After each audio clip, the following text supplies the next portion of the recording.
Hey, what is up, you guys? This is Cocosing Valley. Model Railroad speaking. Well, I'm going to show you guys the Illinois Central engine. This is part 2 of that restoration video. Well, the New York Central, when I got done with it, it was not working correctly. So I did a thorough clean of its wheels, put some grease and oil on it, and it took off like a rocket ship when I got it all cleaned up and running. So that engine is ready to go. This engine, on the other hand, when I started repairing it, I did a couple videos and they were super long, and I didn't realize it was going to take 6 or 7 parts to get this thing fully done. So this is just the final, just a video of this engine of showing what I have done to it as I restored it. So it is running good now.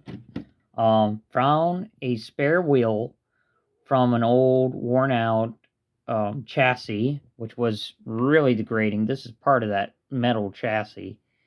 It was corroded. You can tell where the gear was. There was rust on it, really bad.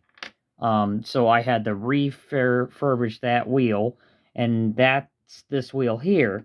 And it took me forever to get it to clean off, but it is getting pickup power.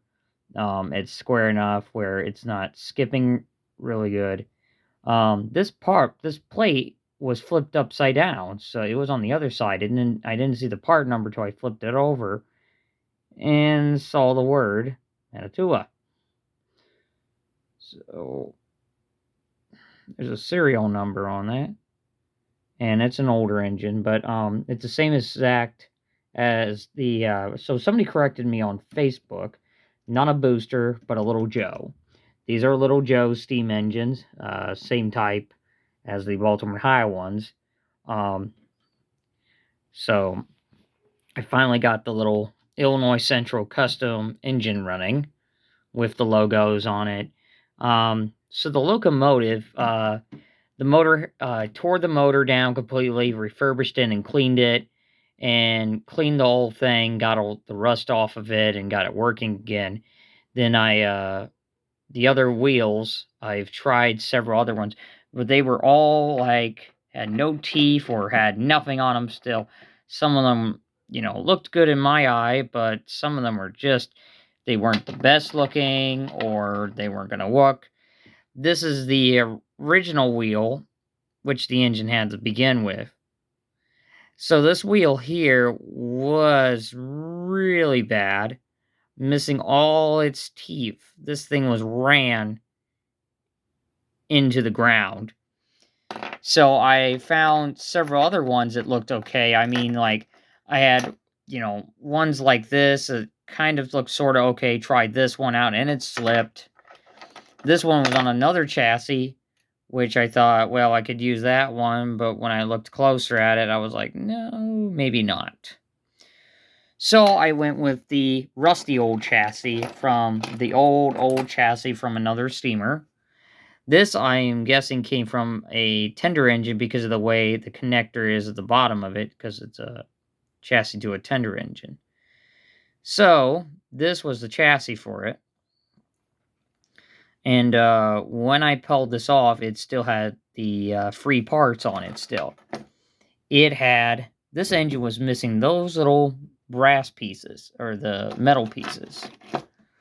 So they were missing these little pieces to make the engine slide back and forth. When I got the engine put back together again, cleaned up, and did what I could, I didn't take the dust off of it because, and this thing was out of whack too. Lo and behold, after, about 20 minutes to 2 hours almost of work to get this thing to run again, this was my result of getting this engine working again. So this is the final part of this video of the Illinois Central Ulfaro Little Joe working. And the plan was to double head the engines as a pair, as I wanted to, because I had a Penn Central version which was missing a lot. I did make a Cancer Survival version of this, but a lot of them just were not correctly, or I was missing the couplers and a lot of things.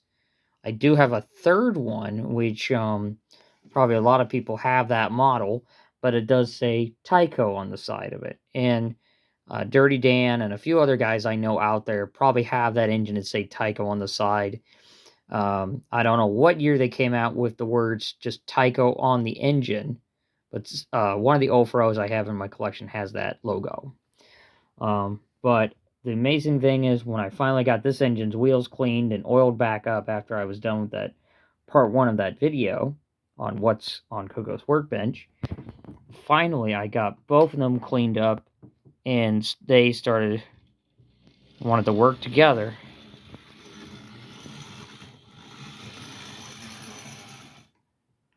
And I'm really happy to have this pair of engines running as a pair like I wanted, so I can at least run a double header of these two little steamers. Well, I hope you guys enjoy what's on Coco's workbench, which is the part 2 and the final part of this chapter of restoring the two little Joe steam engines. And I hope you guys enjoy this video.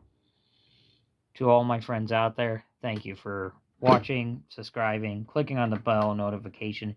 If you got friends and seen videos like this before, tell them to say, hey, come over, check out this guy's channel, and give me a thumbs up, give me likes, and it helps with the channel.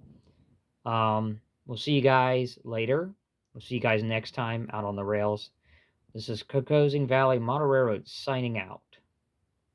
And have a nice day.